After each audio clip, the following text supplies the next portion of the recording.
โอเคสวัสดีเพื่อนๆพี่ๆทุกคนนะครับก็ยินดีต้อนรับเข้าสู่ช่อง Bot Happiness Investor กันนะครับวันนี้เรามาเจอกันในพอดแคสต์กันต่อเลยเกี่ยวกับซีรีส์ของการลงทุนในหุ้นนะครับต้องบอกว่ามีเพื่อนๆบางคนเขาก็ถามกันเข้ามาเนาะว่าตอนนี้เนี่ยถามจริงจากพอดแคสต์ที่เคยพูดมาเกี่ยวกับเรื่องของการลงทุนในหุ้นไทยเนี่ยแล้วก็เน้นปันผลเพื่อสร้างอิสรภาพทางการเงินเนี่ยหลายต่อหลายครั้งเขาก็มองภาพอย่างงี้ครับว่า มันจะเวิร์กจริงเหรอเพราะว่าปัญหาที่เกิดขึ้นในตลาดหุ้นไทยตอนนี้เนี่ยมันเกี่ยวกับเรื่องของโครงสร้างเกี่ยวกับเรื่องของการที่ราคาหุ้นเนี่ยมันร่วงลงตลอดเลยนะครับเพราะว่าต่างชาติเนี่ยไม่ได้รู้สึกถึงความเชื่อมั่นในประเทศไทยในตอนนี้แล้วแบบนี้เนี่ยถ้าเราลงทุนในหุ้นไทยเน้นปันผลเพื่อสร้างอิสรภาพทางการเงินเนี่ยมันจะเวิร์กจริงไหมเพราะว่าหลายต่อหลายครั้งเนี่ยถ้าเกิดเราไป tracking ข้อมูลกันดูก็จะพบว่า10ปีที่ผ่านมาของตลาดหุ้นไทยเนี่ย มันแทบจะไม่ไปไหนกันเลยนะครับหลายคนเลยมีความกังวลในประเด็นตรงนี้นะวันนี้เนี่ยผมก็เลยคิดว่าอยากจะมาแชร์และแบ่งปันกันนะครับว่าทำยังไงดีมันถึงจะลงทุนหุ้นไทยให้สามารถอยู่รอดได้แบบตลอดรอดฝั่งจริงๆนะครับก็เดี๋ยวเรามาคุยกันตรงนี้แต่ยังไงก็ตามนะครับอยากฝากเพื่อนๆพี่ๆทุกคนสักนิดหนึ่งนะครับช่วยเป็นกำลังใจดีๆให้กับช่อง Bond Happiness Investor นะผ่านการกดไลค์คลิปนี้ครับกดแชร์คลิปนี้ให้กับคนที่คุณแคร์หรือคนที่คุณรักนะครับ กด Subscribe นะครับเพื่อเป็นกำลังใจดีๆให้กับผมได้ด้วยเช่นเดียวกันไปจนถึงพิมพ์คอมเมนต์เข้ามาที่ด้านใต้ได้ด้วยเช่นเดียวกันนะครับและถ้าใครนะอยากจะสนับสนุนช่อง Bond Happiness Investor เนาะช่องนี้นะก็สามารถเป็นกำลังใจให้กันได้ด้วยการแบบสมัครเป็น Membership หรือสมาชิกในช่อง Bond Happiness Investor ได้ด้วยเช่นเดียวกันนะครับก็จะมีคลิปดีๆที่แชร์และแบ่งปันกันในทุกๆวันเลย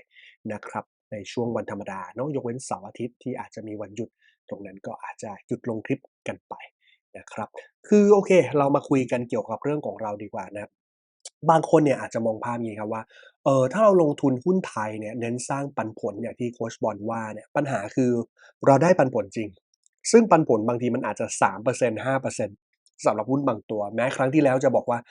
มันมีหุ้นที่แบบจ่ายปันผล8% 10%หรือ12%เกิดขึ้นในสภาวะแบบนี้มีอยู่เยอะอยู่พอสมควรก็เถอะ นะแต่ว่าหลายต่อหลายตัวเนี่ยที่เรียกได้ว่าค่อนข้างมีความแข็งแกร่งนะครับอยู่ในตลาดมานานบางทีมันก็3% 5%โดยประมาณปัญหาคือปันผลต่อปีเนี่ยมัน3% 5%แต่หุ้นบางตัวที่เราถือเนี่ยโอ้โฮเรียกได้ว่าราคาเนี่ยมันร่วงรูดลงระนาวเลยแล้วแบบนี้เนี่ยมันถือไปมันจะอยู่รอดได้เหรอมันจะกำไรจริงเหรอในระยะยาวแล้วแบบนี้มันจะเวิร์กจริงไหม ก็อย่างที่ได้บอกไปว่าวันนี้ผมเลยจะมาเสริมเพิ่มเติมกันนิดหนึ่งนะครับว่าลงทุนหุ้นยังไงให้เราสามารถอยู่รอดได้ตลอดรอดฝั่งจริงๆประเด็นมันอยู่ที่ตรงนี้ครับทุกคนปัญหาส่วนใหญ่เนี่ยที่คุณต้องเข้าใจก่อนวันนี้เนี่ย Warren Buffett ก็พูดไว้อย่างชัดเจนนะว่าสิ่งที่สำคัญมากๆเลยนะครับนั่นคือเวลาที่คุณลงทุนในตลาดหุ้นเนี่ยคุณมีความจำเป็นมากๆจำเป็นอะไรเหรอจำเป็นที่จะต้องหาหุ้นที่มันแบบ เรียกว่าไงเป็น Great Company Great Company ในที่นี้คือหมายถึงว่ามันเป็นหุ้นที่ยอดเยี่ยมหรือเป็นหุ้นที่ดีนะครับแล้วก็นอกเหนือจากนี้เนี่ยเขาก็เน้นย้ำว่านอกจากการเป็น Great Company แล้วเนี่ยการที่เราจะซื้อหุ้นตัวนั้นเข้าพอร์ตเนี่ยมันจำเป็นด้วยนะครับว่าเราจะต้องได้มันเข้ามาด้วยต้นทุนที่แบบ Fair Price นะครับเขาเน้นย้ำในส่วนนี้เลยนะครับคำว่า Fair Price คือหมายความว่าเรา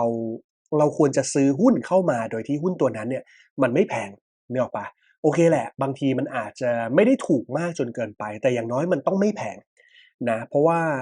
ถ้าใครที่ลงทุนในหุ้นระยะยาวโดยเฉพาะยิ่งถ้าเกิดคุณเน้นสร้างปันผลเนี่ยคุณต้องเข้าใจนะว่าหุ้นที่คุณถือเนี่ยมันจะต้องเป็นหุ้นที่มีพื้นฐานที่ใช้ได้ยอดเยี่ยมนะครับเพราะว่าถ้าตัว Warren Buffett เขาจะไม่ถือหุ้นที่แบบปานกลางนะคือแบบเจ๋งในระดับปานกลางไม่เอาเขาจะพยายามหาหุ้นที่มันยอดเยี่ยมจริงๆนะครับอันนี้ก็จะเป็นประเด็นที่สำคัญซึ่งวันนี้เนี่ยต้องบอกก่อน เวลาที่เราเจอหุ้นที่ยอดเยี่ยมเนี่ยมันก็คือหุ้นที่แบบดีนึกออกเปล่าพอมันเป็นหุ้นที่ดีเนี่ยถ้าเราถือครองในระยะยาวเนี่ยสุดท้ายสิ่งที่เกิดขึ้นคือราคาของหุ้นมันจะต้องปรับตัวไปตามผลประกอบการของกิจการเกิดขึ้นนั่นเองนะครับแล้วแน่นอนครับการที่เราเข้าซื้อหุ้นเนี่ยถ้าเกิดเราบอกว่าเรากลัวเราได้แต่ปันผลแล้วมันติดลบกับราคาของหุ้นแสดงว่าราคาที่คุณเอามันเข้ามาในพอร์ตเนี่ย มันไม่ใช่ราคาที่ถูกหรือมันไม่ใช่ราคาที่เหมาะสมว่าอย่างนั้นดีกว่าคือพูดง่ายๆคุณถือหุ้นแพง นั่นเองเพราะฉะนั้นเนี่ยถ้าเกิดคุณบอกว่าคุณกังวลในแง่ที่ว่าเนาะคือได้แค่ปันผลกลัวว่าราคาหุ้นรูดระนาวก็จำให้ดีครับแปลว่าถ้าวันนี้คุณจะอยู่รอดในตลาดหุ้นได้นะครับมันมีความจำเป็นมากว่าตอนที่ตลาดหุ้นมันเป็นขาขึ้นย้ำนะครับตอนที่ตลาดหุ้นมันเป็นขาขึ้น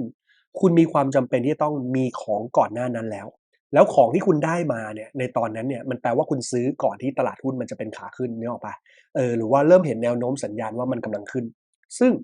การที่คุณเข้าซื้อตอนนั้นเนี่ยแปลว่าคุณต้องมั่นใจครับว่าบริษัทที่คุณตัดสินใจถือครองเนี่ยมันเป็น Great Business หรือว่า Great Company คือเป็นบริษัทที่ยอดเยี่ยม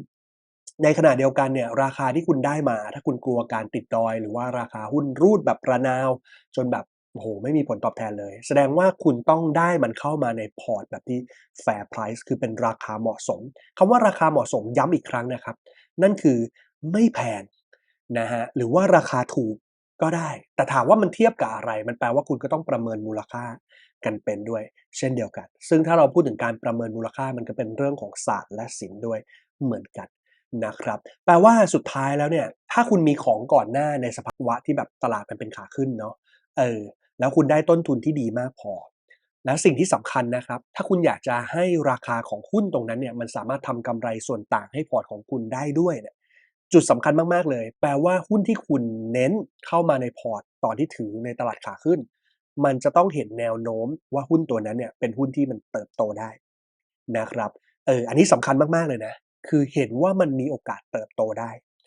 นะครับบางคนบอกเฮ้ยเน้นหุ้นปันผลอย่างเดียวคือคุณต้องเข้าใจแม้มันจะเป็นหุ้นปันผลแต่มันก็มีหุ้นปันผลที่มันไม่ได้เติบโตนะครับหรือว่าหุ้นที่จ่ายปันผลแต่ว่าแนวโน้มเติบโตเกิดขึ้นได้ด้วยเช่นเดียวกันนะครับดังนั้นเนี่ยถ้ากังวลในส่วนนั้นก็ต้องดูแฟกเตอร์พวกนี้ประกอบด้วยเหมือนกันและแน่นอนครับถ้าเกิดว่าคุณได้บริษัทที่มันดีมากพอจริงๆแล้วคุณก็ถือให้นานพอนะครับอาจจะ5ปี10ปีอย่างที่เราคุยกัน นะครับมันจะมีโอกาสมากๆนะครับว่าหุ้นเติบโตตัวนั้นที่คุณซื้อเข้ามาในพอร์ตเนี่ยมันจะเพิ่มโอกาสให้คุณสามารถรวยขึ้นมาหลายเด้งได้หรือว่ารวยเปลี่ยนหลักเกิดขึ้นได้ด้วยเช่นเดียวกันนะครับอันนี้คือคีย์เวิร์ดสำคัญอย่างมากนะครับในขณะเดียวกันครับบางคนบอกเฮ้ยแต่ตลาดหุ้นเนี่ยมันไม่ได้มีแค่สภาวะที่มันเป็นขาขึ้นเท่านั้นนะมันมีขึ้นแล้วก็มีลงด้วยถูกต้องครับตลาดหุ้นมันมีสภาวะขาขึ้นแล้วก็มีสภาวะขาลง ในปัจจุบันตอนนี้เนี่ยระหว่างที่ผมกำลังทำคลิปหรือทำพอดแคสต์นี้อยู่นะครับตลาดหุ้นเนี่ยมันอยู่ในสภาวะที่เรียกว่าเป็นขาลงอยู่นะครับยังไม่ได้เป็นตลาดขาขึ้นแต่อย่างที่บอกตอนที่มันจะพลิกขึ้นเนี่ยแปลว่าคุณต้องคิดเลยครับมันต้องมีเราแล้วหุ้นที่คุณถือตอนนั้นต้องเป็นหุ้นเติบโตแต่ในสภาวะตลาดขาลงเนี่ยปฏิเสธไม่ได้ครับเวลาตลาดขาลงเนี่ยหุ้นส่วนใหญ่70-80%เปอร์เซ็นต์เนี่ยของทั้งตลาดส่วนใหญ่มันก็จะร่วงรูดระนาวตามไปด้วย นะแล้วต้องบอกเต็มปากเต็มคำเลยนะว่าช่วงเวลาที่ตลาดหุ้นเป็นขาลงเนี่ยมันเป็นช่วงที่คุณถือหุ้นไว้ยังไงก็ตามนะสุดท้ายมันจะไม่ค่อยสวยสักเท่าไรดังนั้นเนี่ยนั่นถึงเป็นเหตุผลที่ผมพยายามเน้นย้ำนะครับว่าในสภาวะตลาดอย่างปัจจุบันตอนนี้สิ่งที่สามารถเป็นไปได้และดูมีแนวโน้มที่จะทำให้คุณได้ผลตอบแทนที่ดีในระยะยาวนั่นคือคุณอาจจะต้องเน้นหุ้นที่มันสร้างปันผลให้กับคุณนะครับ เพราะว่าวิธีนี้เป็นวิธีที่ผมใช้กับตัวผมเองมาโดยตลอดแล้วก็ต้องบอกว่ามันก็ทำผลตอบแทนในระยะยาวได้ดีไม่ได้บอกว่ามันเติบโตมากมายมหาศาลแบบระดับ Warren Buffett แต่อย่างน้อยที่สุดครับมันก็ได้ผลตอบแทนในระยะยาวที่เราพอใจนะครับไม่ได้แพ้ตลาดในระยะยาวนะครับเพราะฉะนั้นเนี่ยในสภาวะของตลาดขาลงก็อย่าลืมนะครับคุณอาจจะต้องมุ่งโฟกัสไปที่หุ้นที่จ่ายปันผล นะซึ่งผมก็ได้บอกในคลิปก่อนๆด้วยเช่นเดียวกันว่าตอนนี้เนี่ยตลาดขาลงมันมีหุ้นแบบ8% 12% 10%อะไรงี้พวกนี้ก็พยายามต้องเน้นหุ้นพวกนี้ไว้บ้างแต่ทั้งนี้ทั้งนั้นก็ต้องมั่นใจเหมือนเดิมนะว่าบริษัทที่ถือเนี่ยมันเป็นบริษัทที่ดีจริงๆนะครับแล้วก็แน่นอนครับคุณก็ถือครองมันไปเรื่อยๆจนกระทั่งคุณอาจจะเริ่มเห็นสัญญาณการกลับตัวถึงตอนนั้นเนี่ยคุณค่อยปรับพอร์ตนะครับอาจจะมีหุ้นบางตัวที่คุณถือตอนขาลงยาวๆไปเลยก็เป็นไปได้ แต่มันอาจจะมีหุ้นบางตัวที่เรียกได้ว่าคุณอาจจะปรับพอร์ตด้วยการมูฟเงินย้ายเงินไปถือหุ้นเติบโตมากขึ้นอะไรแบบนี้นะอันนี้คือจุดสำคัญมากๆและเช่นเดียวกันนะครับพอถือจนกระทั่งเห็นสัญญาณการกลับตัว